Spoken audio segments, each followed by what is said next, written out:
Hey, what's up, guys? Hello, for Football Talk here. A dozen weeks are now in the books, and while there were plenty of competitive games on this 12th slate, I can't remember the last time we had as many blowouts in 1 week as we just saw. 7 of 15 games so far have been decided by 16 points or more, and this is slated to be the longest week we have ever seen in the NFL, as we started with a 12:30 kickoff on Thanksgiving Thursday, and after being moved 3 times already, the Ravens-Steelers game is now set for 3:30 today. I'll talk about that at the end of my video, but first let's go through all these other matchups. As always, timestamps for all individual games are down below in the description, as well as my social media outlets and my page hellosforfootballtalk.com. With that being said, let's talk about the 15 games that we actually have seen already. First up, with the 2 Thanksgiving games, starting with the Houston Texans at the Detroit Lions.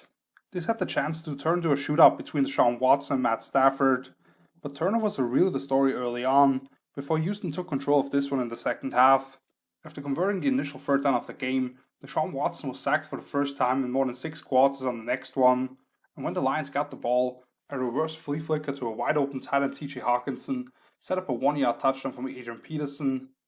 The Texans once again had to punt quickly, but then the Lions turned the ball over on consecutive offensive plays, and then again 6 snaps later, first with JJ Watt having a bit of a flashback, picking off a pass at the line and taking it back 20 yards to the end zone to tie the game, and then Tyrell Adams forced 2 fumbles, once off Kerryon Johnson and then Jonathan Williams, with the first one leading to a CJ Pro-sized touchdown. Remember that guy? His 15 minutes of fame in Seattle. Deshaun flipped it to him in the flats for a short score at the goal line, following a nice completion and a pass interference call on Duke Johnson on consecutive wheel routes, with the PT being missed. However, the Texans were generous enough to at least repay the latter fumble, with one of their own by Pro-size, as Jamie Collins knocked the ball loose, and 5 plays later, AP punched in another touchdown from a yard away.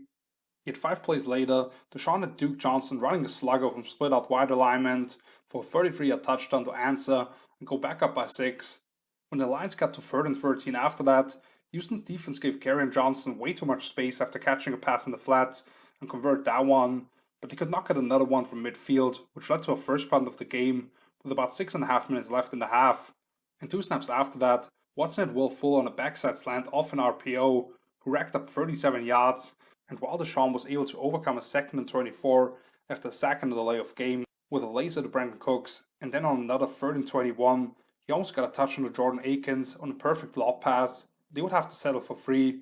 and with the Whitney Merciless sack around midfield and Stafford, that sent us to halftime with Houston up 23-14. Neither team was able to get anything done in the ground game early on, with a combined 25 carries for 71 yards in the first half, if you take away a couple of nice scrambles for Deshaun Watson. However, on the opening possession after the break, Adrian Peterson went 30 yards on impressive back-to-back carries, and he ended up with 9 straight runs, taking them to opposing 20, before Matt Stafford picked up a 3rd and 2 with his legs as well. And then Stafford almost came up with a huge catch at the 1 off a reverse pass, but they would have to settle for a field goal after taking down half the 3rd quarter. The Texans will come right back with 3 straight completions from Watson to Cooks, Fuller, and Kiki Cutie to set up a 1st and goal, but only came away with 3 themselves. For the Lions, a big sack on Stafford set up a 3rd and 14, on which their quarterback was actually lucky that a jump ball that bounced into the hands of safety Justin Reed for the Texans ended up being incomplete rather than an interception, and Deshaun came right back with a couple of throws over the middle to Brandon Cooks to get him across midfield, and then Watson did an incredible job to avoid a sack on the 2nd and 1, before a few snaps later, he threw it out in front for Will Fuller, who blew by his man for a 40-yard touchdown on a fade route, and then they also got the 2-point conversion, a little shovel pass to Kiki Cutie to make this a 3-score difference. And after a bit of a ticky-tack pass interference call on the offense with TJ Hawkinson, which took away a big completion to Mohamed Sanu, the Lions were set up with a 4th and 1 deep inside their own territory, which a fullback dive was stuffed by Justin Reed coming off the edge, which on the very next play, Will Fuller scored a 2nd touchdown on a very easy one from 34 yards away, as the Texans ran a really weird looking flea flicker, with Duke Johnson actually having to stick with the run longer than he wanted to, I think, because of a backside blitz, and then threw it back across to his quarterback, who found his number 1 receiver at the sideline all by himself, putting the Texans up 41-17. Stafford would continue to sling it around with 11 straight passes and a couple of big 3rd down completions to Marvin Jones, before Mohamed Sanu's first 2 catches with Detroit ended up bringing them 8 points on a 6-yard touchdown from Stafford, just letting it go off his back foot, and then finding Sanu again in the end zone for a 2-pointer. After finally going 3-and-out again, the Texans gave the ball back to Detroit with about 4 minutes left, and they got back to midfield with plenty of underneath completions, but the 2 straight sacks from Nate Hall got them to a 4th and 15, and Marvin Jones could not corral a pass over the middle across the sticks, which ended this game. Deshaun Watson once again was unbelievable, and Matt Stafford actually played his guts out as well, while neither defense showed much resistance, but those 3 early turnovers by Detroit and getting into catch-up mode made the difference for Houston. Right now, outside of Patrick Mahomes, you can make a strong argument for Deshaun Watson playing like the second best quarterback in the league. And while he's doing it in service of a bad 4-7 Texans team, they could still play spoiled to some playoff teams just because of the level the quarterback is at. And that would also downgrade the first 2 picks in the upcoming 2021 draft, which Bill O'Brien already gave away in a couple of bad trades. Later on in the week, the Lions fired the head coach Matt Patricia and general manager Bob Quinn, which to me were inevitable moves. It was more than time for a change of scenery, but now with all the players Patricia brought in from New England, and a lot of those contracts on the books, I'm not sure how attractive both those jobs are necessarily. There are a lot of pieces I like, but I don't really see a quick fix here. And with that, let's get to the second game of Thanksgiving, with the Washington football team at the Dallas Cowboys. As bad as these 2 teams have played at times so far, with Washington having an anemic offense for most of the year, and the Dallas defense not being able to stop anybody, plus having to start 4 quarterbacks already, somehow the winner between these 2 3-7 teams was set to take the lead momentarily in the horrible NFC East. And after Washington started with a 3-and-out, with Randy Gregory getting his first sack of the season on a 3rd down, the Cowboys got the first points of the night on a 33-yard field goal, with Andy Dalton converting a 3rd and 12 by taking off up the middle. But that opening possession cost them the starting left and right tackles, as Zach Martin started out on the right edge, and he'll be out for a few weeks now. The football team started their next drive with a couple of touches for Antonio Gibson, before the former quarterback turned tight end Logan Thomas off an end around threw onto Terry McLaurin at the sideline for 28 yards, and then Dallas gifted the opponents a couple of free first downs, with flags being drawn on Cam Sims and Terry McLaurin in the secondary, ending with Antonio Gibson getting around the right edge for his 9th touchdown of the season already from 5 yards away. Dalton hit Amari Cooper on a speed out for a first down to get that next drive started, and the Washington defense had Tony Pollard bottle up on a 3rd and short, but he somehow found a way to get out of it and fight for another first down, which was directly followed by a 54-yard touchdown by Amari Cooper on a straight go route. And I have serious questions now what the Washington coaches teach their defensive backs, because just like what happened to Kendall Fuller a couple weeks ago against Detroit, Ronald Darby turned his head around and completely lost Amari, streaking downfield, instead of just staying in phase, only because Coop looked back for a split second.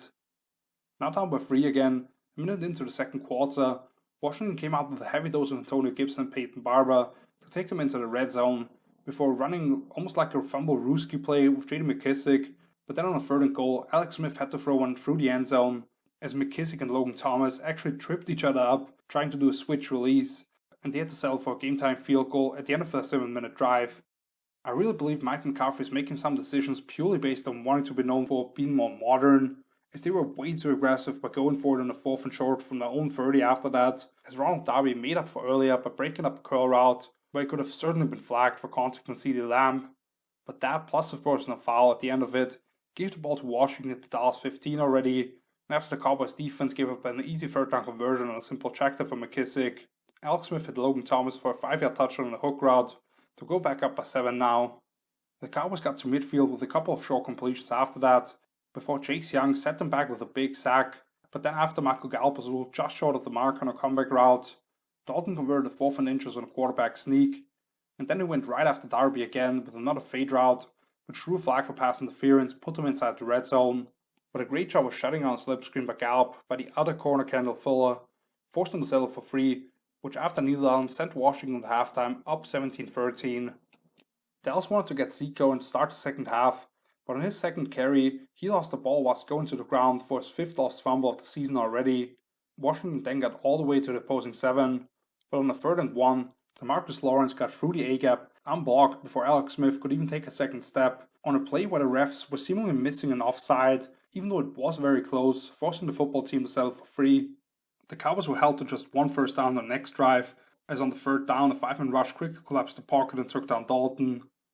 But on the ensuing punt, a holding call in Washington set them back to start their possession from their own 5, which a couple of nice grabs from Terry McLaurin on a curl and deep over route got them to the 39, but when it got to 3rd and 10, Alden Smith got to Alex Smith, who threw a really bad pick to another Smith, and the linebacker Jalen, when there was really no receiver in the area, and the quarterback simply panicked, but at least Terry McLaurin went full on DK Metcalf to chase the linebacker down at the 5,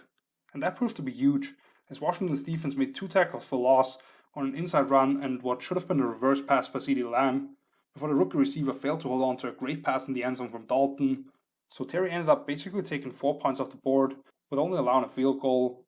A holding call set Washington back and forced another 3 and out, before Andy Dalton converted their upcoming 3rd and 2 in another scramble, but then he could not get away from the rush on another 3rd down, as Tim Settle pulled him down just in time. And then once again, the Cowboys were way too aggressive, calling a fake punt on a reverse look on a 4th and 10, but the recipient barely got back to the line of scrimmage. And on the very next snap, Antonio Gibson went 23 yards around the left edge for a touchdown to put his team up 27-16. And after Dallas set themselves back on another 1st down holding call, they had to punt again, which the Washington offense followed with a physical running drive, during which Peyton Barber ripped off a big gain on a 3rd and 1, and then went through a defender on another 4th and 1 on the fringe of field goal range, before Antonio Gibson, as Joe Buck so fittingly described, delivered a knockout blow on a 37-yard run right through a gaping hole up the middle on his own play. However, that wasn't even the biggest play to close the game, as the Cowboys right tackle did not pick up Montez Sweat coming off the edge, who did his best J.J. Watt impersonation, jumping up for a Dalton pass and taking it back for a pick 6, and the Washington defense only gave up one more 1st down before they were able to run on the final 2 minutes of the clock. The Cowboys defense made some plays in this game, but once again, they were not able to stop the run at all, as Washington ran wild for 182 yards and 36 carries, with Gibson accounting for 115 of those, to go with 5 catches for another 21 and those 3 touchdowns, as he became the first rookie since Randy Moss to score that many times on Thanksgiving. And Washington defense really affected the play up front, after Dallas was able to take advantage of some deficiency on the boundary early on against the Washington football team, with Amari Cooper going for almost 100 in the first half alone. When I look at the upcoming schedule for Washington and compare it to Philadelphia or New York, the Eagles better pick things up quickly, because the Giants are now in 1st place, and Washington is also right in the thick of things. But with that, let's move on to the Sunday slate. First up with the Miami Dolphins at the New York Jets. Like I mention every week, there's one game on the slate that I allow myself to just watch the extended highlights of, and this was the one for me. With Tua ruled out for the day, Ryan Fitzpatrick had another revenge game against the Jets, with over 250 passing yards and 2 touchdowns. Even though he's kind of part of a revenge game every other week, having played for almost half the league and 3 teams in the AFC East, which he is part of right now, and about half of his production went to Devontae Parker in this game, who probably wishes Fitzy would remain the starter because of the target share he receives with him on the center compared to Tua. Both teams turned the ball over twice, but Miami more than doubled their opponents with 22 compared to 10 first downs for the Jets, while the Dolphins were able to hold Gang Green to just 3 points on the 3 red zone possessions, as they hit a field goal at the end of an impressive first drive for the game, but then punted 6 times, missed the chip shot field goal at the end of the first half, when the score was still 13-3, and then turned it over on downs at the start of the 4th quarter, following a fumble from Patrick Laird, which would have set them up at the Miami 26 already, as Landon Roberts stuffed Frank Gore on a 4th and short, to go along with those 2 horrible interceptions from the Sam Darnold, first with Nick Needham being right there as he tried to fit one into the sideline while on the run, and then with Xavier Howard all over a corner route by Rashad Perriman.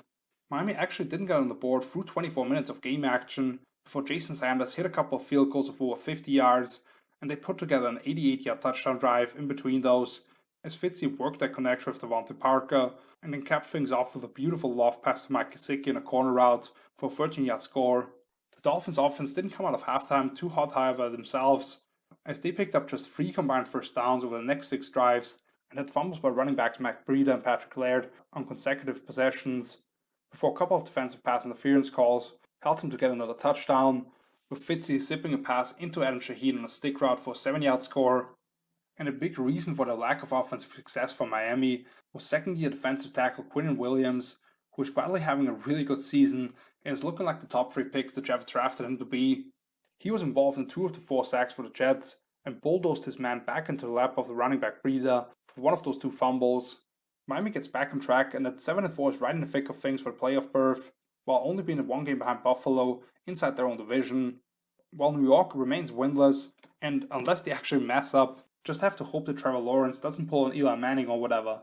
At this point, I believe they only keep Adam Gase there just because they know he won't win a game for them. Even though when I listen to some of these comments, he might have put his own players at risk already at times, and this is certainly not how you build a winning culture. Next up, the Arizona Cardinals at the New England Patriots. Before I even get to anything else, Cam Newton has some of the weirdest deadline fluctuations I've ever seen. He threw for 274 yards in the last-second win over the Jets. Then he attempts just 17 passes for 118 yards in a win over Baltimore in the pouring rain. Last week, he lights it up for 365 at Houston when he fell just short of bringing his team back against the Texans. And then this past Sunday, he completes 9 of 18 passes for 84 yards and 2 interceptions. But somehow the Patriots win the game. This game certainly didn't start out great for the home team, as on the third play from scrimmage, Cam Newton banged his hand against Jordan Hicks, coming through and blocked on a blitz 0, and had it picked off by Marcus Golden, setting up the Cardinals offense at the New England 23, which after a nice jet sweep by Andy Isabella, set up a 1st and goal from inside the 5, from where Kenyon Drake punched it in. On the next 2 third downs, Arizona's defense bailed out the Pats with a defensive hold, and then allowing a slipstream from Damiere Byrd to pick up the 16 yards that they needed. But Drake Kirkpatrick didn't allow another conversion to Damiere Byrd over the middle, before punter Jake Bailey was able to pin the Cardinals at their own 3. Kenyon Drake got them some breathing room on a snap right after that with a 14-yard carry, before a couple of touches for Chase Edmonds got them near midfield, and then 2 hookups between Kyler Murray and DeAndre Hopkins took them inside the opposing 30, but that's where the drive stalled and they had to settle for a field goal.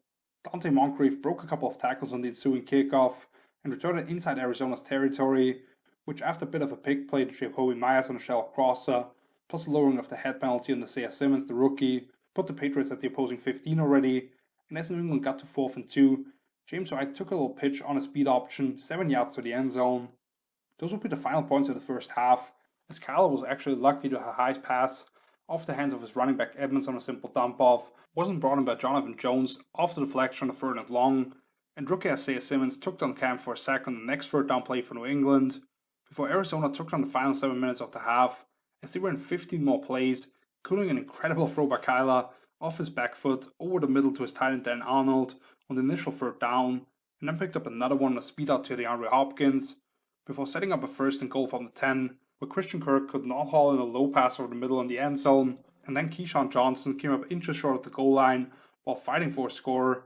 and they decided to go for it on the 4th and goal with only 3 seconds left, but with Lawrence Guy holding up a double team and Jawan Bentley shooting through the gap, they were able to deny the visitors on a handoff to Drake, taking us to halftime with the Cardinals only up 10-7.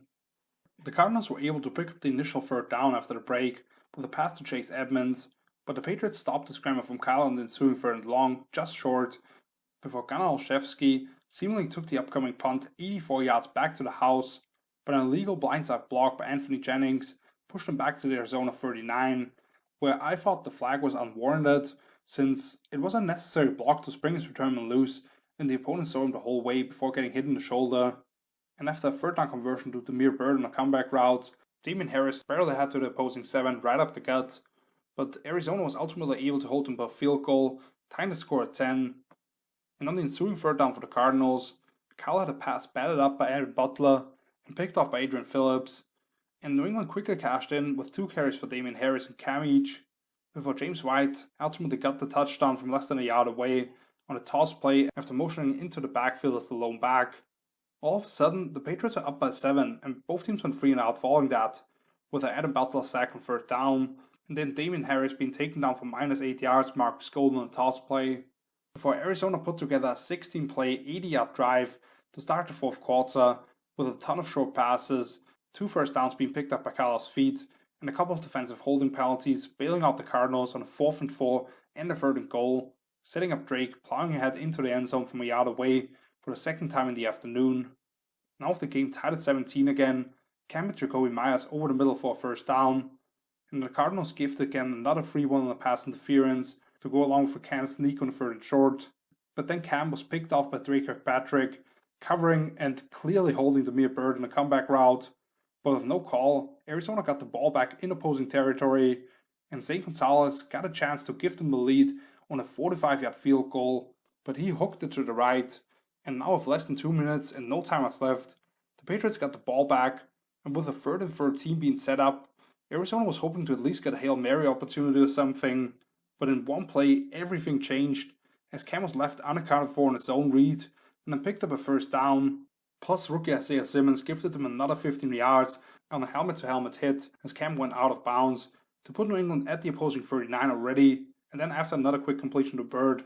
Nick Folk once again hit a walk-off game-winning field goal from 50 yards away. New England did a great job of keeping Kyle in the pocket, and he had -2 rushing yards at halftime, as they made him uncomfortable by compressing his space and forcing him to throw over the line. The Patriots had just 179 yards of total offense in the entire game and averaged a minuscule 3.5 yards per play. But the 3 times they were set up in opposing territory, thanks to a couple of big returns and that fourth quarter interception, they scored 17 points. Plus obviously the big run by Cam and the rookie mistake on its final possession set up a game-winning kick. So Isaiah Simmons certainly deserves some blame here, but Zane Gonzalez has to be mentioned as well. He has now missed 3 potential game-winning or tying kicks over Arizona's last 5 games. The one in overtime against Seattle in the first matchup, even though he did make a second try which was set up for a pretty easy one. Then flat out coming short on a 49-yarder that would have tied the score against Miami. And now this big miss. That's unacceptable for an NFL kicker. Another game that came down to a potential game-winning field goal with zeros on the clock was the Carolina Panthers at the Minnesota Vikings. This was one of the crazier games of the slate because we really saw everything imaginable happening. Field goals being made, blocked, and flat out missed. Defensive touchdowns, muff punts, and both teams having chances to take the lead in the fourth quarter. Teddy Bridgewater came just short of beating the team that originally drafted him. What we didn't see was a big game from Dalvin Cook, who rushed for a season-low 61 yards and 18 carries, and was fighting through a nagging ankle injury for most of the second half. And the running back on the other side, Mike Davis, didn't have a ton of success either, as he only had 55 yards on his 15 carries, while having to share some touches with the other 2 backs on the roster. After a quick burst up the middle for first down by Mike Davis, the Panthers couldn't move the chains again and had to punt to the Vikings, who went 68 yards in 7.5 minutes with a screen pass to Dalvin taken into midfield, and then Kirk Cousins picking up a key third and long with his legs at the fringe of field goal range, before hitting his star rookie receiver Justin Jefferson for a 12-yard touchdown on a slant route. Following punts for both teams, with Teddy Bridgewater completing just one of his first 7 passes, the Panthers were about to get on the board themselves 3 minutes into the second quarter, but on the third and long from the Minnesota 12, Teddy was picked off by Eric Kendricks, undercutting a shallow crosser, and Carolina would finally tie the score just beyond the 2-minute warning as Bridgewater hit DJ Moore on a deep in-breaking route, and then Mike Davis plowed ahead on 4th and short conversion from their own side of the field before Robbie Anderson went 41 yards to the crib after catching a wide-open shallow crosser, with the Vikings basically playing 3 deep with a defensive lineman as the only underneath defender. But the Vikings were able to retake the lead on a 54-yard field goal from Dan Bailey after making some big completions over the middle and another Cousins scramble across the marker, sending us to halftime with Minnesota up 10-7. However, that lead quickly turned into an 11-point deficit for the Vikes as 3 plays into the second half, Zach Kerr strip-sacked Cousins, and rookie all-rounder Jeremy Chinn returned the loose ball 17 yards to the house, only to add another scoop and score on the very next snap for Minnesota, as Chinn basically ripped it off Dalvin Cook's hands and took that one back 28 yards. The Vikings were limited to just 1 first down after that and had to punt, before DJ Moore took the Panthers back into opposing territory on a wide open deep curl, and then a big third down scramble from Teddy put them inside the red zone, but Minnesota was finally able to stop another scramble, which set up what should have been a chip shot 28-yard field goal from Joey Sly, but rookie defensive lineman DJ Warnham knifed through the line and blocked the kick. Then both teams would actually add on field goals, with Justin Jefferson bailing out his quarterback a couple of times, being able to corral a low throw over the middle to get his offense past midfield, and then catching a deep crosser through contact on a 3rd and 13, and then Robbie Anderson holding the stud of fade for 34 yards to set up the Panthers kick, before the Vikings finally got into the end zone again, with 5.5 minutes left in the game, as they had to convert on a 4th and 1 with Dalvin going up the middle, and then Cousins hit Justin Jefferson on a wicked pivot route for his second touchdown of the game from 10 yards away, plus they added the 2-point conversion on a flat route off a pick play for Olabisi Johnson. And now down by 3, the Minnesota defense was able to force a punt from midfield, but Chap Beebe muffed the kick inside his own 10, and while the Vikes were able to hold him to a field goal only, as Bridgewater threw it behind a wide open DJ Moore at the back line of the end zone, and the wide receiver actually got hurt on the landing, they would go back up by 6 with another layup field goal. And that gave the ball back to the Vikings with just under 2 minutes and no timeouts left, as they went 75 yards in 7 plays, with Cousins delivering to Jefferson at the sideline to start the drive, and then Kyle Rudolph getting behind the second level of the defense for a wide open 25-yard completion, setting up a 1st and goal. And then Jap Beebe got his shot at redemption with a 10-yard touchdown down the seams. And even though it looked like the ensuing PAT was blocked, the defender was flagged for an offside, and the Vikings actually got to hit the extra point on a retry.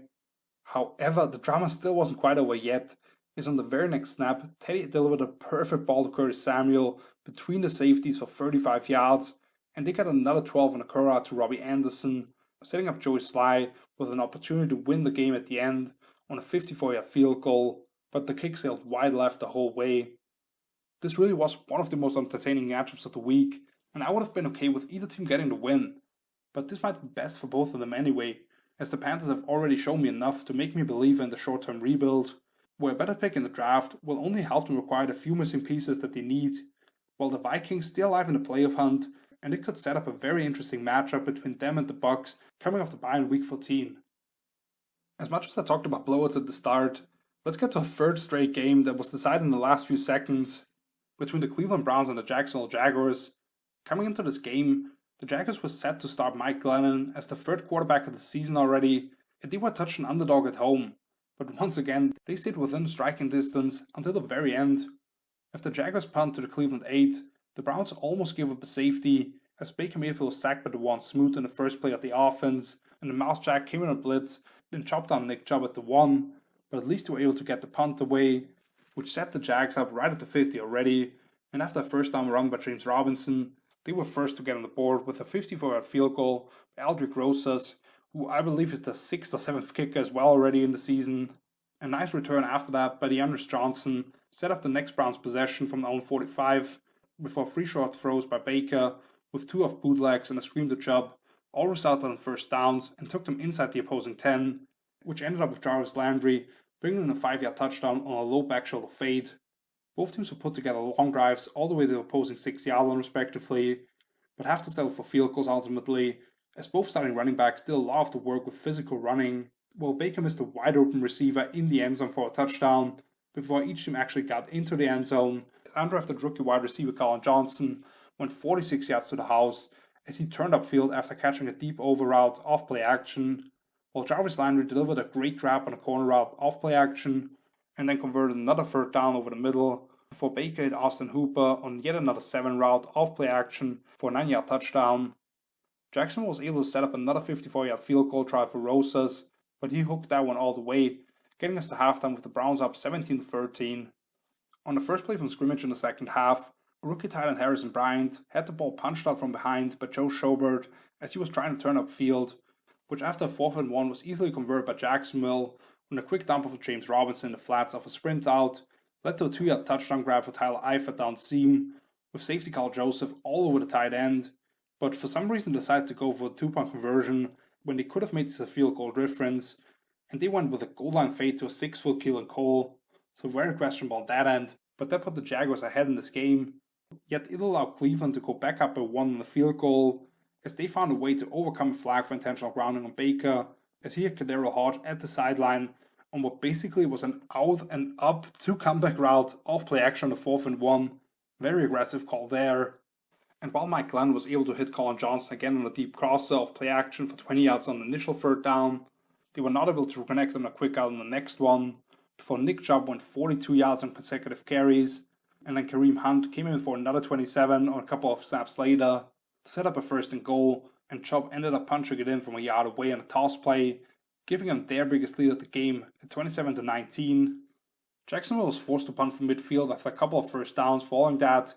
which had the Browns pinned at their own 2, but they were able to run down 6.5 minutes of clock with a tremendous throw and catch from Baker to Jarvis on a deep in-route off-play action from deep within their own end zone, where the receiver did a great job of stemming his route to the outside initially and then making space for him on the inside. Plus then they came out with a heavy dose of the run game. Before on a 4th and inches, they decided to go for it from the Jacksonville 21, and I still believed Kareem Hunt stretched the ball out far enough across the marker,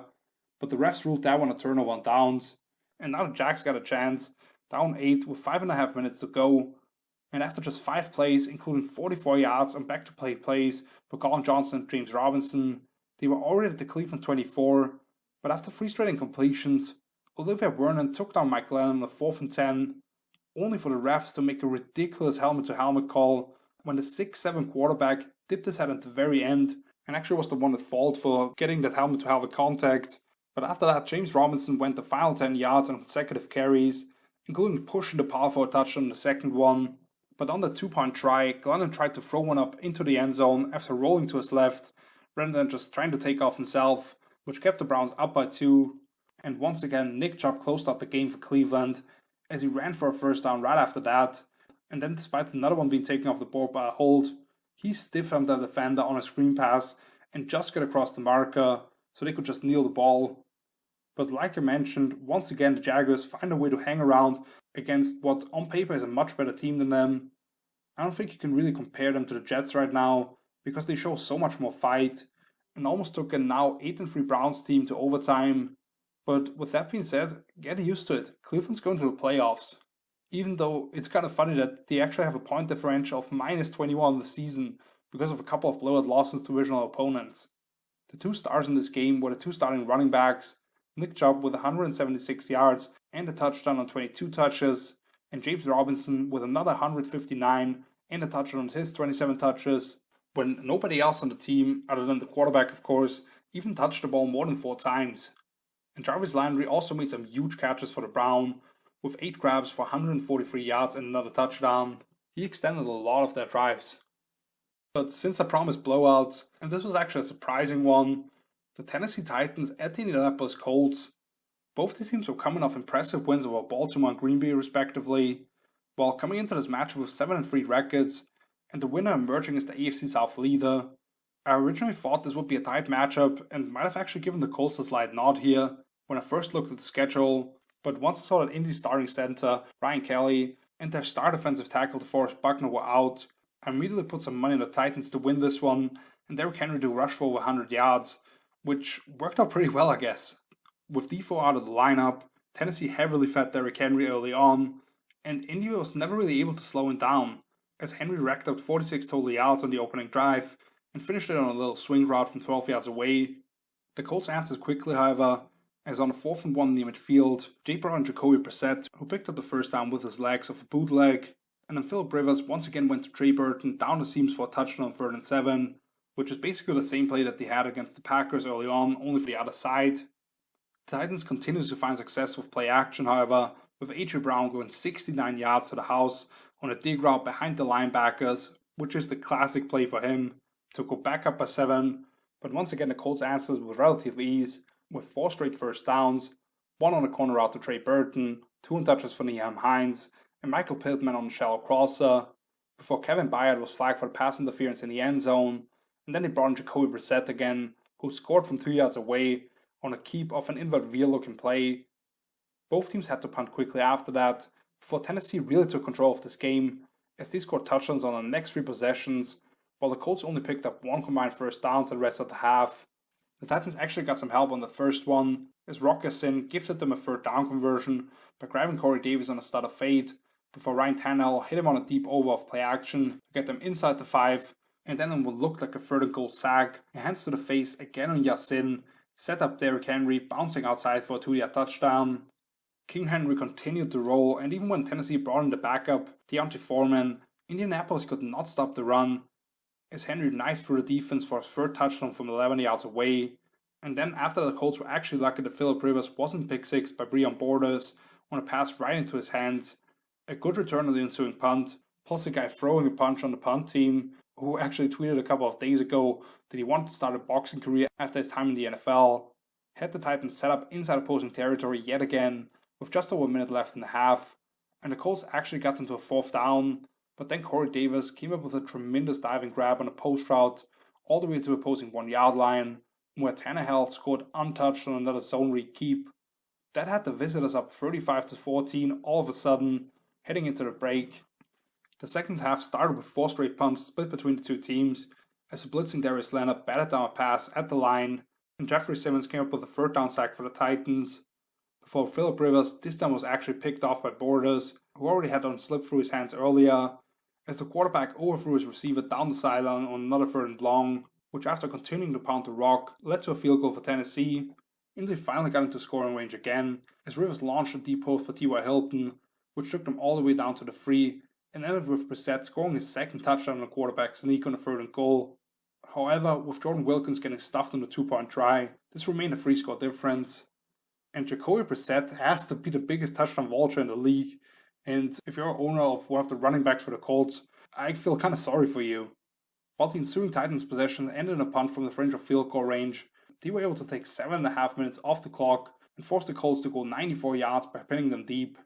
That's exactly what the Colts did, as a simultaneous catch between Malcolm Butler and Zach Pascal was overruled from an interception to a catch on the initial 3rd down, and then Kevin Byard was flagged for pass interference yet again, as he was face guarding Nyheim Hines on a wheel route. For T.Y. Hilton made a great adjustment on the goal line fade, but once again 2-pointer would be denied.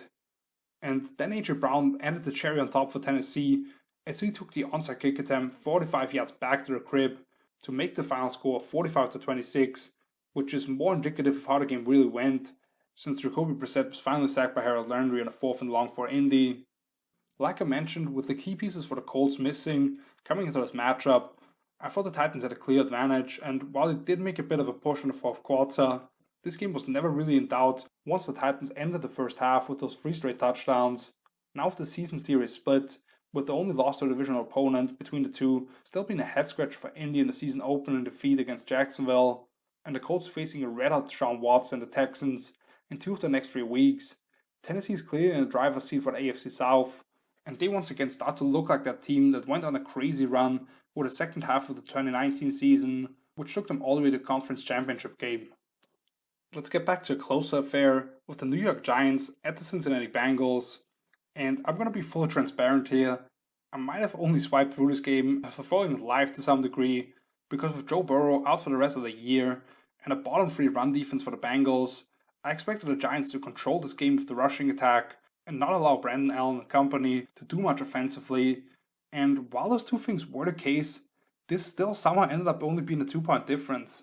For a game that neither team cracked 20 points, this one certainly started out fast, as on the 5th snap of the day, Daniel Jones aired one out for his tight end Evan Ingram, flexed out wide as the single receiver on a fade route for 53 yards to set up the G-man inside the 5 already, and Wayne Gallman finally punched it in on 4 straight carries for a touchdown. However, the ensuing kickoff was taken back 103 yards for a score right back by Brandon Wilson, who slipped out of the arms of the kicker and tied up the score again. Things certainly slowed down after that, as we saw 4 straight punts by these two teams, before Evan Ingram had the ball punched out the Cincinnati 15 by Von Bell as he was going to the ground at the end of a 12-play drive, and then both teams had field goals at the end of the half to send them into the locker room tied at 10. After the Bengals 3 and out to start the second half, Big Blue went 81 yards in 8 plays, including another deep ball at the sideline for Ingram on basically the same play but just the other direction. But towards the end of that drive, Daniel Jones started to have some issues with his hamstrings, and while he did try it once more on the next possession, he would be sidelined for the rest of the day as he watched his offense lose 9 yards on a running back screen 2 snaps after going out initially and have to settle for a field goal. Cincinnati's offense continued to not be able to get anything done, as on the next 4 possessions, they went 3 and out, then Nico Lolas came up with a diving interception off a deflected pass, 3 and out again, and finally a fumble from Drew Sample as Logan Ryan punched the ball out of his hands, with the only first down over that stretch coming on a fake punt. But New York now, with Colt McCoy on the center, couldn't really move the ball particularly well when they had to drop back either, and it needed a 4th and 1 conversion on the first one of those to set up field goals after those 2 turnovers by the home team. Not on 19-10, with just under 4 minutes and only 1 timeout left, the Bengals put together by far the best drive of the afternoon, as a big throw to T. Higgins on a deep in route got Cincy to midfield, and after a roughing the passer call, the Giants got called for pass interference in the end zone on Tyler Boyd on another 3rd and long, which set up a 1-yard touchdown grab from T. Higgins, who got free late off a mash concept. And while it looked like the Giants had close to the game with a quick flip to Wayne Gallman in the flats, that was taken off the board by a hold, and they ultimately had to punt, putting the defense back on the field, which after Alex Erickson made a great move by getting away from 3 defenders on the return, all of a sudden gave the Bengals some life, starting from midfield. But on the very next snap, the New York defense stepped up again, as Jabal sheared, stripped Brandon Allen, and Leonard Williams jumped on the loose ball to seal the victory for a team to just have 155 total yards of offense and 3 turnovers, while the other team puts up almost 400 yards and only turns it over once, while possessing the ball 37.5 minutes. And this to only be a 2-point difference, that's just crazy. As somebody who bet the Giants -6 and Wayne Gallman to rush over 60 yards, I could not believe that Cincinnati actually kept this one close when they absolutely had no business of being in this position. Wayne Gallman went for almost 100 yards and 24 carries, but the Bengals deserve some credit here for holding their opponents to just 3.4 yards per attempt as far as the rushing game is concerned. While the Giants now alone the first place of the NFC East, assuming Daniel Jones will be back next week, this should be a very interesting race down the stretch between them and Washington, who they already swept in the season series, and splitting the 2 games with the Eagles. Who guessed that would be the case? That brings us to what I believe could be the highest scoring game of the afternoon, as the LA Chargers travel to Buffalo to take on the Bills. And when you look at this matchup between 2 of the brightest young quarterbacks going up against defenses that were average to below average in pretty much all statistical categories, fireworks were expected. However, while there were plenty of chances to score more points, a combined total of 44 won't blow anybody away. The Bills came out strong in this showdown, as the defense started with forcing incompletions by contesting the catch spot in a couple of throws, and then Tremaine Edmonds batting down a screen pass off a blitz, before Stephon Diggs drew a defensive pass interference call on a deep ball a couple of plays later for the Bills to get them inside the 5, and then Josh Allen hit his tight end Dawson Knox at the backline of the end zone off play action from a jumbo set.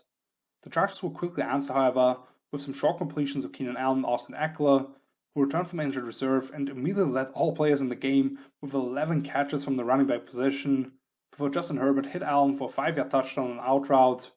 The offense-heavy start was followed by 3 straight 3-and-outs between the 2 teams, as Joey Bosa took down Allen on the initial 3rd down, then Herbert failed to hook up with Keenan Allen a couple of times, and on the next Bills 3rd down, Allen had to throw one in the dirt while being in the grasp of Isaac Rochelle.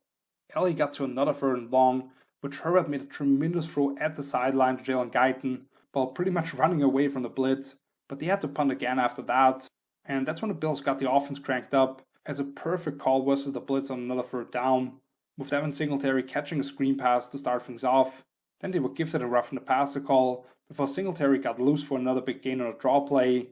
and then from the LA 20, they drew up a wide receiver pass, with Josh Allen swinging to Cole Beasley on an end-around look, and him lobbing up for a wide-open Gabe Davis in the end zone. The Buffalo defense was able to force another punt after the initial 1st down for Hunter Henry, before Josh Allen hit Gabe Davis at the sideline, Cole Beasley over the middle, plus an unnecessary roughness call, and then another 1st down on a draw play, but then Allen was forced to leave the field for 1 play to an injury timeout, and Matt Barkley came in, only to get blasted by Joey Bosa, and the Bills would have to settle for 3. The Chargers just got across midfield once more at the end of the half, but with Jerry Hughes and A.J. Klein sandwiching Herbert for a sack, that forced another punt, and the Bills took a knee and went into the locker room up 17-6. After the break, the Bills went right back down the field, with strong running from Singletary and Allen, to go along with some quick throws to Stephon Diggs, before Allen kept the ball in a zone read and got around the left edge for a 2-yard touchdown. The Bolts would answer with a second touchdown drive, however, as Herbert connected with Hunter Henry a couple times, and then Mike Williams made a tremendous leaping grab on a 4th and 1, before Joshua Kelly busted loose for 33 yards, and then on a 4th and goal leaped over the pile at the goal line for 6 points, plus Herbert hit Keenan Allen at the back corner of the end zone for another 2. Cole Beasley would pick up a 1st down for Buffalo after that as they got to midfield, but then on 3rd down, Josh Allen held onto the ball for way too long, and Joey Bosa racked up his 3rd sack of the afternoon as he came in from behind. Big grabs through contact over the middle by Mike Williams and Keenan Allen got the Chargers across the 50, plus the low hit gave them another 15 yards on top of it on the second one. But then on a 4th and 1, the Bills D stuffed Josh Kelly on an inside dive, and that's really when Buffalo did their best to give away this game, as they turned the ball over on 3 straight possessions that lasted only 8 total plays, as Devin Singletary got off to another nice start, but then had the ball punched out from behind by Nick Vigil, which set up the visitors in opposing territory already, and a late hit on Herbert by Ed Oliver bailed them out to set up a field goal. Then already in the red zone, after a big sideline grab from Dave Davis, Allen could not handle the snap and gave it back to the Chargers. And then after the Bills defense almost got it back on the 3rd down strip sack between Ed Oliver and Jerry Hughes, Allen decided to give the visitors another chance, but tossing one off his back foot which Michael Davis picked off as a defender underneath a deep overroute from Stephon Diggs. Fortunately for Buffalo, the rookie quarterback on the other side gave it right back as he was picked off by Trey White on the ensuing third down, who did a great job of undercutting a deep in-route by Hunter Henry from the other side as the hang defender, which after a couple of nice runs from Zach Moss and Devin Singletary led to a field goal to put the Bills back up by 2 scores. Now LA got the ball back with a little over 3 minutes and no timeouts left, and after a great leaping grab from Jalen Guyton to convert the initial 4th down from their own 20 and a strike over the middle to Hunter Henry, we saw some of the craziest last seconds ever. First, A.J. Klein got through for another huge sack to set up a 4th and 17. Then a catch all the way down to the 1 by Jalen Guyton was taken off the board by a push-off, only for Justin Herbert to spin out of the sack and burn the Bills' defense for another Hail Mary-like play on a 4th and 27, as Tyron Johnson ripped it away from 3 Bills defenders yet again. But then the Chargers made one of the stupidest calls I've ever seen, as they just handed it off up the middle with 26 seconds left and burned almost the whole clock before quarterback sneak by Herbert was denied at the end as well.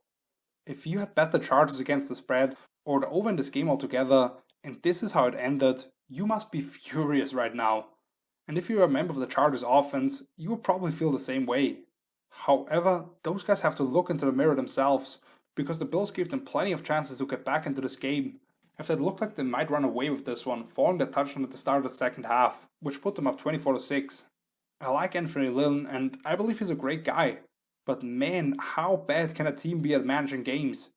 They have now blown several big leads, clock management has been a catastrophe all season long, and despite having an excellent roster with a sensational young quarterback who is on pace to break pretty much every rookie passing record, you only have 3 wins to show for it. I've seen coaches get fired for way less. That's all I'm gonna say here. And while I thought I could see some blowouts on the slate, this is definitely not one that I expected. As the Atlanta Falcons destroyed the visiting Raiders, this was really the biggest shock of the weekend for me, since the Raiders were coming off a last-minute loss to the Chiefs after they were already the only team to beat the reigning champs earlier this year, and they had won 3 straight before that, while the Falcons just lost by 15 points to the Saints in Taysom Hill's first ever start at quarterback, following their bye week. On paper, this was supposed to be a high-scoring affair between these two teams, but only one of them did the scoring, as Atlanta dominated the visitors in pretty much all facets of the game. The Raiders rushed for just 40 yards on 14 carries, and they had to abandon the run in the second half, while a certainly below-average passer for Atlanta took down Derek Carr 5 times, and the defense as a whole allowed just 1 play of 20-plus yards all game long.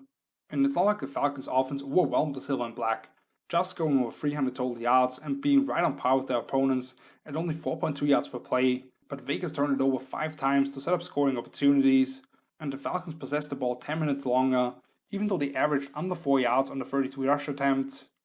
It actually took Atlanta a while to take control of this game, despite the first 2 drives of the Raiders ending in a 4th down stop of Josh Jacobs, as Deion Jones blew up a toss play, and then a strip sack fumble from Foyesade Oluokun, who has been one of the best players nobody knows the name of or can pronounce it, which likely led to a couple of field goals.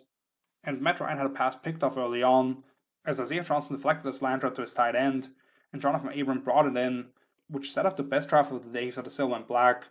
as rookie Henry Ruggs hauled in a deep ball on the 4th down and set up a chip shot field goal, making the score 6-3 for the home team.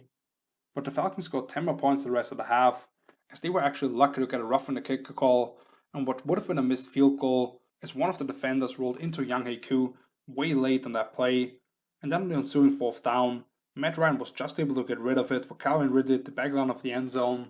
and after a strip sack plus recovery off Carr by a guy whose name I didn't even know, in Jacob Tuioti Mariner, Koo was able to hit another 30-yard field goal in the final seconds of the half. Now up 16-3 after the break, after 3 and outs for both teams, Deion Jones broke things wide open as he picked off a dump off behind the back and took it back 67 yards to the house. And while the Raiders were able to tack on another field goal after getting into another goal-to-go situation at the end of a 12-play drive, they turned it over on the next 2 possessions as well, with a Josh Jacobs fumble at the end of a nice run, and another strip sack off Carr by Stephen Means, which the Falcons took advantage of and scored 17 more points on the next 3 tries, with touchdowns to Brandon Powell and Edo Smith. And then for good measure, Younghoe Koo banged in a 54-yarder with 5 minutes left, as he was a perfect 5 for 5 on field goals and made all 4 of his extra point attempts on the afternoon. Give credit to Falcons interim head coach Raheem Morris, who took over for John Gruden in Tampa Bay back in 2009, and had his defense all over some of the staples in Gruden's passing offense, and the front seven completely shut down the run. The Falcons are now 4-2 under him, and if not for Todd Gurley tripping into the end zone against Detroit, their only loss with Morris calling the shots would be to the Saints. While I thought Atlanta could use a complete overhaul, and the head coach and general manager are already out of the building, I would not be surprised if they make a run at Morris being the full-time head coach next year. The Raiders, on the other hand, just suffered an embarrassing loss after they were starting to get a lot of respect for how they battled with the Chiefs in those two games, and now have to reevaluate who they are really. They have a get-right game at hand against the winless Jets this upcoming Sunday, but then they host the Colts and Dolphins in 2 of the next 3 weeks, as both those teams are battling for playoff spots themselves. This could get very interesting. And now let's move on to the midday slate. First up with the San Francisco 49ers at the LA Rams. The 49ers won the first meeting between these two teams 24-16, when San Francisco seemingly got back on track and slowed down the rising Rams. But since then, LA had only lost 1 game, while the Niners had suffered even more devastating injuries and were counted out by most people after losing their last 3 games. However, once again it shows that these divisional games are just different, and San Francisco was able to get the season sweep over a team that many people talked about being one of the frontrunners in the NFC after last week's Monday night victory at Tampa Bay. After a quick 3-and-out by the Niners, the defense came up with a fumble recovery at midfield as Jimmy Ward punched the ball out of Malcolm Brown's hands after catching a quick dump-off, but after a couple of handoffs to Raheem Mostert, who was finally back off IR, Nick Mullins had a pass batted up at the line by Aaron Donald and landed in the hands of rookie safety Jordan Fuller, who just got 2 interceptions off Tom Brady last week. Jared Goff hit Robert Woods on the move with a bootleg with a lot of space on the corner routes for 33 yards 2 plays later, which set up a 48-yard field goal for Matt Gay for the first points of the night, before Deebo Samuel went 33 and then 26 yards on a speed sweep and a deep in-breaking route, the next 2 second downs for San Francisco, setting up an 8-yard touchdown by Raheem Mostert, getting around the left edge on a sweep play. That would be followed up by turnovers for both teams, as Jared Goff had a deep ball picked off by Richard Sherman, who was finally returning to the lineup as well, on a really bad ball, as he overthrew a deep crosser of a Yankee concept, so with a deep post behind it opening up space. And the Niners did a great job of taking those play-action staples away for the Rams, in part because they see a whole lot of them in practice themselves from the offense. But on the very next snap, Jeff Wilson had the ball punched up by Sebastian Joseph Day, fighting off his block at the LA 45, and now the Rams took over at midfield. However, they would go 3-and-out as part of 6 straight punts between the two teams, as neither offense was able to get more than 1 first down, until the Rams got into opposing territory with about a minute left in the half, but then Jimmy Ward forced the second fumble of the afternoon by knocking the ball out of the hands of a scrambled Jared Goff, and after a big completion over the middle by Nick Mullins to Richie James, the Niners had set up a 50-yard field goal attempt with zeros on the clock, but that would be missed, and San Francisco had to be content with the 7-3 lead heading into the break. However, on just a second snap coming out of the locker room, rookie defensive tackle Javon Kinlaw felt a running back screen coming as he picked up the pass and took it back to the house from 27 yards away. And he looked so much like DeForest Buckner in that number 99 to me in that play. On the ensuing 3rd and long for the Rams, a deep ball towards Josh Reynolds fell incomplete, which was one of 3 straight 3-and-outs between these two teams, before San Francisco got back into opposing territory, as Deebo Samuel continued to be a problem to take down, catching a quick hitch and going 26 yards after breaking a couple of tackles. However, the LA defense was able to hold him to a 46-yard field goal, which Robbie Gould was able to just sneak in. And 2 plays later for the Rams, Cooper Kupp went 33 yards on a slant route, and then Josh Reynolds went another 15 on a hitch, but with Goff slightly overthrowing Darrell Henderson on a wheel route plus 2 more incompletions, they had to settle for a field goal themselves. Yet on the very next snap, Aaron Donald knifed through the line from the backside of a run play and ripped the ball out of the hands of Raheem Mostert, which Troy Hill took 20 yards to the end zone the other way, making this a 4-point difference again.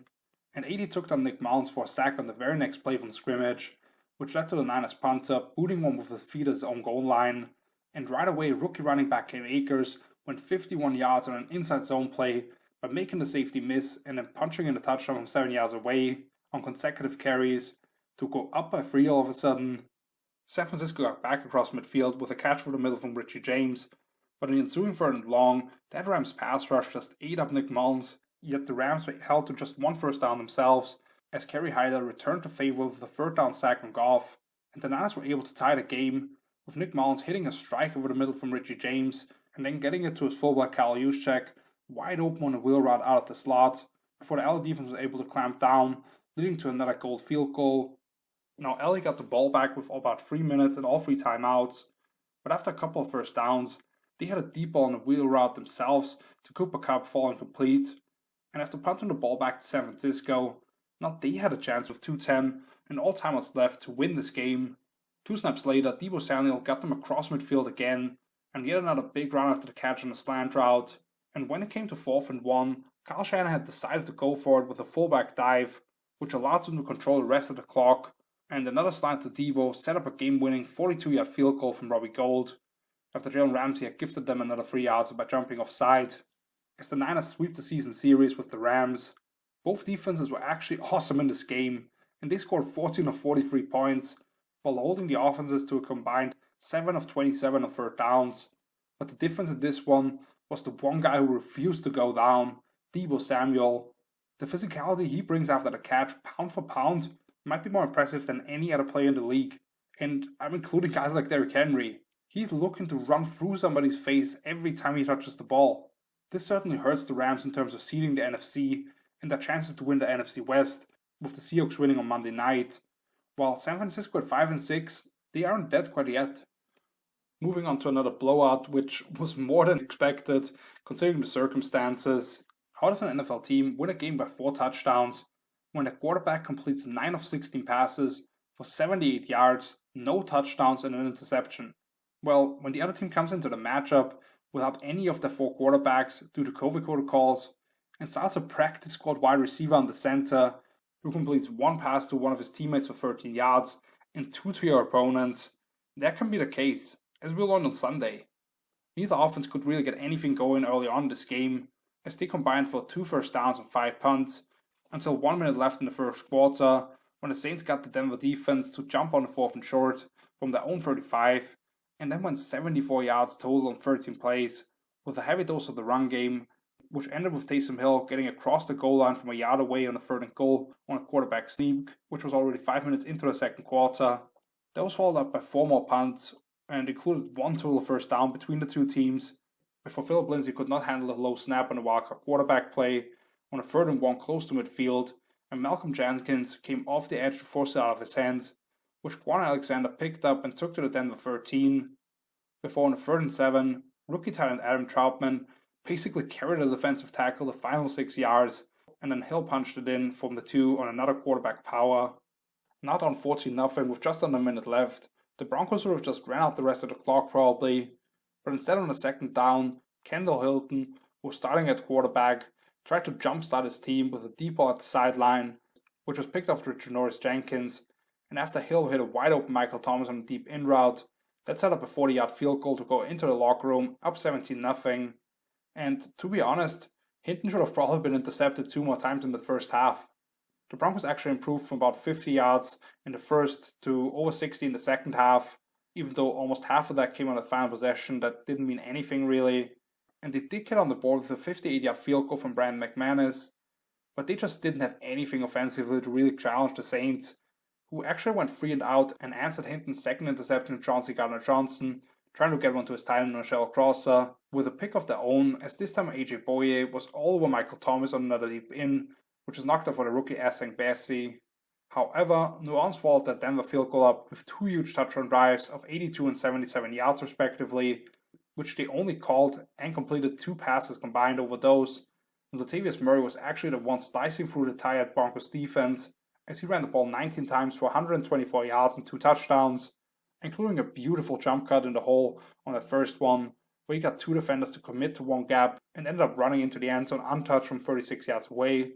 Melvin Gordon and Royce Freeman each had another first down carry still, but that was it for the Broncos. And there's really not much to say about this game. If you don't have a quarterback, you can't win this league. And while the Broncos defense hang in there for 1.5 quarters, being on the field for 63 physical plays in almost 36 minutes, as your team picks up only 6 first downs the whole game, in the high altitude, will make you grab that oxygen tank every time you're on the sidelines for a couple of minutes. The Saints stay on track with a solid win, but they were favored by 16 points, I believe, at kickoff, And this was as bad an offense as you will face, maybe ever.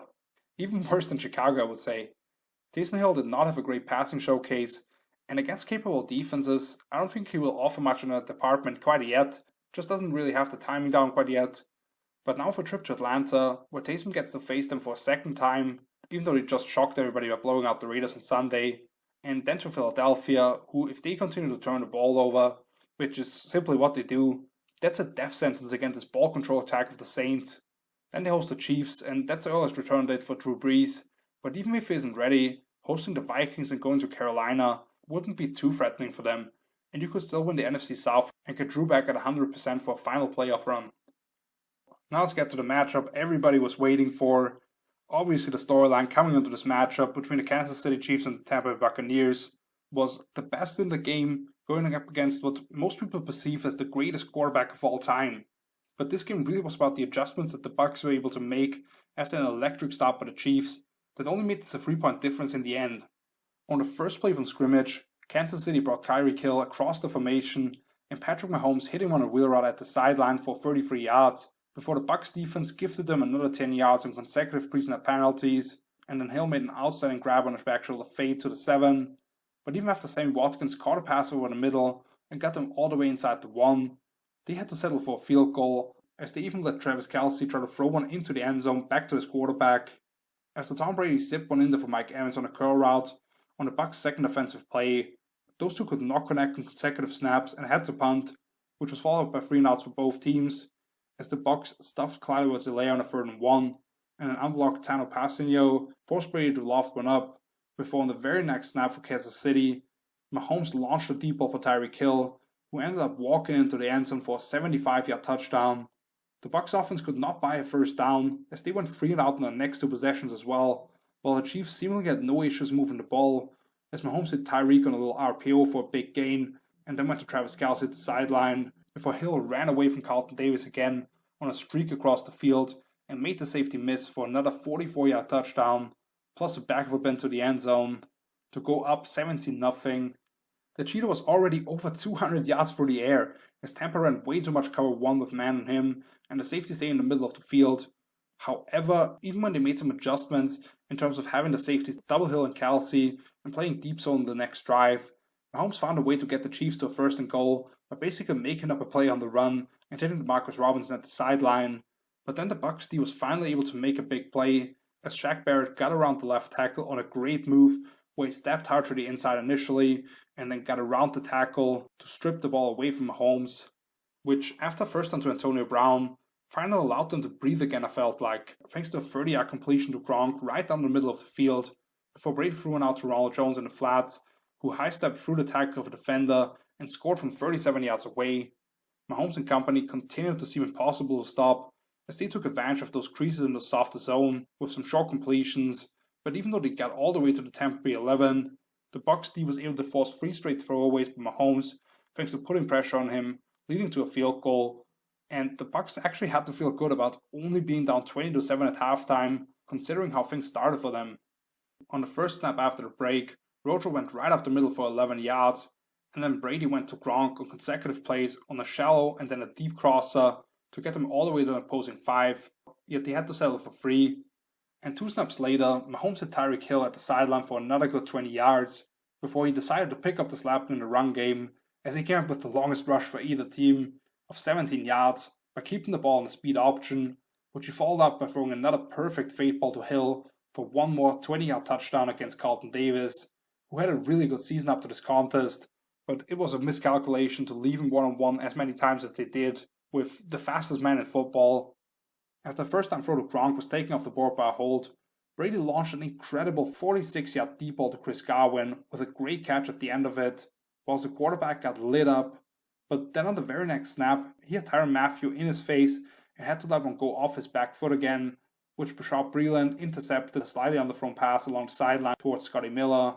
On the play after that, Mahomes threw it just behind McCall Hardman, streaking wide open downfield, who should have caught it anyway, and that would have really been an easy 84-yard touchdown. But instead they had to punt, and on the ensuing 2nd and 1, the Chiefs put 8 guys in the box, which after Rojo got past that initial wave, he went for 34 yards. But once again, 2 snaps later, Brady was picked off, as he had to get rid of the ball versus Blitz 0, and it bounced off the helmet of Darren Sorensen and into the hands of the Honey Badger.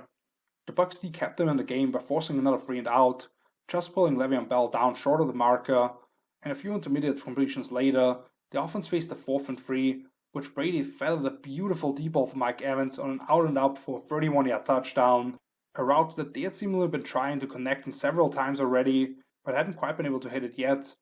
The Tampa defense was able to set up 2 more 3rd-and-longs, but on the first one, Mahomes made another ridiculous throw to Mecole Hardman for 20 yards whilst pedaling backwards, and then on 3rd-and-17, he actually made his worst decision of the night, as Sean Murphy-Bunting got an easy interception on a careless throw across the field, but instead that resulted in a free first down, as Jason Pierre-Paul hit the quarterback in the head. Thankfully, by forcing 2 holding calls, the defense was able to get him to a 3rd-and-27 and punt anyway, which came off the side of the foot of the punter and set the Bucs up at their own 27. And after a couple of big throws over the middle to Chris Godwin and 2 roughing the passer penalties against Frank Clark, they got to a 1st-and-goal, which Mike Evans scored a 7-yard touchdown on an out route with 4:10 left on the clock. However, the Chiefs were able to run on the rest of the clock with a couple of scrambles on 2nd down for Mahomes, and then on 3rd-and-7, right around midfield, they did something no other team in the league would even think of, as they rolled Pat to his left and he had Tyreek Hill at the sideline on what basically was a will stop route for the game-sealing 1st down.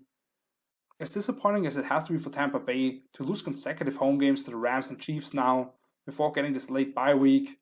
and there are plenty of things that they still need to clean up, I don't know how much better I could feel about them after a loss than right now. The defense showed the ability to adjust and allowed only 7 points in the second half, while the quarterback on the other side made some plays nobody else in the league can. And while the offense looked out of sync early on, and there are still moments where receivers don't adjust the routes like Tom Brady wants them to, or the timing just isn't on point, you saw Brady take over with a lot of checks at the line and get them into the right place to defeat what the defense showed them. They now have a week off and then close with the Vikings, at Detroit, and 2 games against Atlanta. They are still in the driver's seat for a wildcard spot, and if they can continue to grow together, they are alive in the NFC. They are alive in an NFC that truly lacks elite teams, depending on what happens with Drew Brees and the Saints. I don't have too much to say about the Chiefs, other than they are ridiculous. The only thing would be finding ways to get that run game going and close out teams better. And that takes us to Sunday night, with the Chicago Bears and the Green Bay Packers, once a really proud NFC North rivalry. But these last couple of years, Green Bay has certainly had the advantage. Coming into this game with Nick Foles inactive, the Bears went back to Mitch Trubisky for the first time since midway through their 3rd game, and the Packers put pressure on the opposing team to put up points right away, as on the first play from scrimmage, they got 11 yards on a tight end screen to Mercedes Lewis. 2 plays later, Aaron Jones goes right up the middle for 14 on a split zone play to get the Packers to midfield. Before on 3rd-and-7, Aaron Rodgers literally called out the drive concept on a trip side, resulting in a 1st down to Allen Lazard on an under route. Jones found 2 more big holes to get the Packers into the red zone, and then Jamal Williams plowed ahead for a conversion of 3rd and inches. And after Devontae Adams slipped on a slant route on 2nd down for what would have been an easy touchdown, Rodgers allowed his number 1 receiver to work himself free in the end zone anyway, even though the PAT was blocked. On the 2nd play from scrimmage for the Bears, however, David Montgomery went 57 yards right up the middle on an inside zone for a career-long gain, all the way inside the 10, but Cole Kmet had the ball slip out of his hands just in front of the goal line for an incompletion, and Allen Robinson could not quite come up with a 50-50 ball, forcing a field goal for Chicago.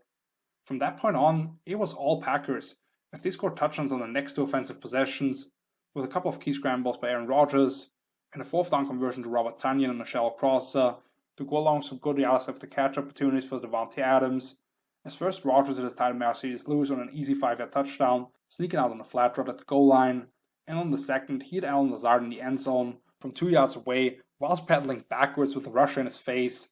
and then I think it was the 3rd receiver in the progression. Chicago moved inside the Green Bay 40 between those 2 touchdown drives, but Trubisky tried to force the ball into double coverage, with really no chance to complete a post corner route to Darnell Mooney in the end zone, which was picked up by Donald Savage. And when they got to 3rd-and-17, thanks to a holding call next time they got the ball, Trubisky was stripped and got his face mask yanked without a penalty by Zadarius Smith, which Preston Smith took back to the house from 13 yards away to put Green Bay up 27-3 with just over 3 minutes left in the half. The Bears quarterback would put together a strong drive to end the half, including a diving grab from Donald Mooney on a deep out route, and some short completion for Christian Kirksey gave them some extra chances by getting flagged for pass interference on the stick route. But they only needed one more, with Allen Robinson catching a sidearm throw from Trubisky, sitting down at the goal line to cut the lead to 2 touchdowns. Now down 27-10, coming out at halftime, Trubisky threw a lazy to Donald Mooney off a bootleg on the first snap after the break, but then got sacked by Preston Smith on the ensuing 3rd and long, which after an initial first down run by Aaron Jones, a holding call put Green Bay behind the chains instead of a Packers punt. However, the Bears almost turned it over right after that again on a bad exchange between Trubisky and the running back, only for it on 3rd and long to result in Donald Savage's second interception of the night, as Trubisky underthrew an over route to Mooney, where it would have needed an absolutely perfect throw. And that set up the Packers just short of midfield already again, and after another first down carry by Aaron Jones, Rodgers hit Robert Tonyan for a 39-yard touchdown on basically that same play that the 49ers delivered the kill shot on them in their first meeting last season on a long touchdown for George Kittle, where they boot one way and it looks like the tight end has the deep over or corner out, as he does so many times. But on this one, after he nods that way, he cuts it back to the post, and the couple of times that I've seen this play run, it almost results in a wide open receiver. Chicago would go 3 and out again, and the defense got the Packers to 3rd and 10, but a throw with a middle to Equanimeous St. Brown easily converted that one, and a downhill run from Jamil Williams got them to the Chicago 25, as the running back also tanked ahead to convert a 4th and 1, and then ran wild through the Bears once more for a 16-yard touchdown. The Bears finally got some more points early in the 4th quarter, with some short completions and a deep out right at the sticks from Anthony Miller on the 4th and 10 from the Green Bay 40, as he was finished by a shallow crosser to Allen Robinson as the number 3 in the trip set for a 6-yard touchdown. The Packers tried to run some clock, and Aaron Jones picked up a couple of first downs, before a deep ball to Avante Adams was denied in 3rd and long, and he had to punt, and Trubisky put together another good-looking drive for 82 yards on 16 plays by spreading the ball around, and David Montgomery continued to run hard, as a slip screen to the running back out of a diamond set ended in a touchdown, before Trubisky put it out in front of Donald Mooney and across at the backline of the end zone for another 2-point conversion. But then Green Bay ran on the final 4 minutes of clock, including going for it on a 4th and short with a quick throw to Tonyan, before Jamal Williams burst through for another first down, so they could just take a knee. This was as helpless as I've seen the Bears defense look over the last 3 years maybe. They were clearly missing Akeem Hicks, but the play calling of Matt LaFleur seemed to always be a step ahead of their opposition, and Aaron Rodgers was on fire yet again, with a highly efficient game that included 4 touchdowns and no turnovers, while not getting hit once all night long. We all know Chicago's offense doesn't scare anybody away, but David Montgomery went for almost 150 yards and 16 touches, and Allen Robinson had a pretty good game with 8 grabs for 78 in those 2 scores. Trubisky made 2 bad decisions, and they couldn't move the ball a whole lot until the 4th quarter, but their quarterback at least made some big throws, and this was the first time the Bears got 25 or more points since that Week 3 comeback victory over Atlanta, in which Trubisky coincidentally got benched. But still, these two teams are not very close right now. The only concern for the Packers is that injury to the All-Pro center Corey Linsley, who's probably out for a few weeks. And now the final game that was actually seen, the Seattle Seahawks at the Philadelphia Eagles on Monday night. For Carson Wentz coming into this matchup as the league's leader in interceptions, fumbles, and sacks, while lining up behind his 10th different starting O-line already, this on paper was a get-right game against the worst passing defense in the league statistically, but I certainly wouldn't say that that's what happened. After the Seahawks jumped for 3-5 yards on the first play from scrimmage, we started with 2 drops by those Eagles receivers and a bad miss over the middle by Wentz, and that would be one of 5 straight 3-and-outs for Philly, as a fade route by rookie wide receiver Jalen Reagor did not draw a flag on Shaquille Griffin, and Wentz slightly underthrew Dallas Goedert on a strike across the field, which Bobby Wagner was able to just stay in phase and had the ball bounce off his helmet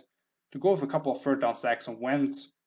Seattle, however, after receiving the initial punt, got to a 1st and goal with a couple of slants to DK Metcalf, and the Eagles gifted them 2 free first downs and personal fouls, but Philly was able to deny them any points, as Derek Barnett blew up a jet sweep to David Moore on 4th and goal, as Metcalf was not able to handle the tough assignment of pinning the defensive end inside. And the Hawks were quickly forced to make another decision on 4th and short on the second possession in plus territory, as TJ Edwards made an excellent open field tackle on Russell Wilson's scramble. Darius Slay and Rodney McLeod held Metcalf a yard short, and again Derek Barnett shut the door on a 4th down play as he sacked Russ after having to pull the ball down, with Nickel Roby-Coleman and Slade doing a great job of shutting down a pick by Tyler Lockett on an out route. We finally saw a 1st down again for Seattle on their 4th try as Russ hit Lockett on a shallow crosser, and while the Eagles got them to a 3rd and 13, DK beat Slay on a deep post route, which a moonball from the quarterback got him down all the way to the 1. and he was already over 100 yards after that. And then Russ hit David Moore on a goal line fade, who somehow managed to go for -6 yards on his 3 catches. They went right back down the field after yet another Philly 3 and out, with some help from the defense on a couple of free first downs, and DK hurling over the defender to set up a 1st and goal. But then after a grounding call against Russ, it was Chris Carson catching the Eagles defense off guard with a trap play as he blasted through a couple of defenders for a 16-yard touchdown. Not on 14-0 with 5 minutes left in the half, the Eagles finally got their first down of the night as Carson Wentz took off up the middle following a sack, and they got another one with Boston Scott catching him off the sideline to get him to opposing territory. They were actually lucky to get away with the grounding call on their end after Wentz had to run way back to corral a snap over his head. Before on 3rd and 5, Wentz actually ran over Quandre Diggs on a quarterback draw for a big conversion just across the 2-minute warning, and then the Dallas Cowboys on a stick knot for a 3-yard touchdown with just 12 seconds remaining, even though Jake Elliott missed his first PT of the season. But still, they went into halftime only on 14-6, despite the offense really only having one actual drive. The Hawks got the ball back after the break, but the Philly defense was able to force another quick 3 and out, with Brandon Graham flushing Russ on the 3rd down. Carson Wentz looked dialed in to start the second half, as the Eagles drove all the way down inside the red zone with some big throws from the quarterback, but after a sack with Jamal Adams coming off the edge on what basically was a blown-up screen pass, they had to settle for 3. Russ, on the other hand, continued to work the connection with DK, but thanks to great tackling by the Eagles defense, the Hawks were able to just get a field goal. Then the Eagles made it back to midfield with Wentz working his backs and tight ends, but then decided to go for it on a 4th and short, which KJ Wright did a great job of reading the drop, whilst coming off the edge and batting down a throw into the flats that would have led to a conversion. And 2 snaps later, Metcalf beat perfect coverage by Slay on a slot fade route by going over the head of the DB to get the Hawks into the red zone, and after it looked like Carter's Hyde burst through for a 17-yard touchdown already, a holding call negated that, and DK should have actually had his easiest catch of the night as Slay fell down against him on a fade route in the end zone, which forced Seattle to settle for 3 yet again, but making this a 2-score difference. The next snap for Philly, Carson Wentz got gobbled up by KJ Wright and Jamal Adams, but he was able to find Dallas Goedert for another 3rd down conversion, and the Seahawks gifted them 2 more free first downs as Shaquille Griffin got there early on a curl route, and Jordan Brooks was all up into the tight end down the seams. But when they decided to go for it on 4th down again from the 15, despite being down by only 11, there seemed to be some kind of miscommunication as Wentz threw it right into the waiting arms of Quandre Diggs in the end zone. The Seahawks got a couple of first downs after that, with a scramble from Russ, and then Avante Maddox getting called for a tough pass interference. But as the Eagles continued to get into the offensive backfield, they forced a punt anyway, and on the ensuing 3rd down for Philly, Dallas Goedert came with a deep out and spun out of a tackle to get near midfield. But after a sack and a holding call made it 2nd and 30 for them, and they actually lost another yard when they got to 4th down, they could not convert that one. Seattle took the clock down to 1 minute and extended the lead to 14 with a field goal, before Wentz dumped it off to Boston Scott a couple of times, and then Richard Rodgers was able to haul in what pretty much was a Hail Mary off the ricochet, plus Miles Sanders ran in standing up for a 2-pointer, which was kind of a weird call at the end. I know Doug Peterson really loves the 2-point conversions, but at that moment I was happy that I didn't get involved on the Seahawks -6.5, because the people who bet that one must have gone crazy at home. But the onside kick was secured by DK Metcalf, and that's how the game ended.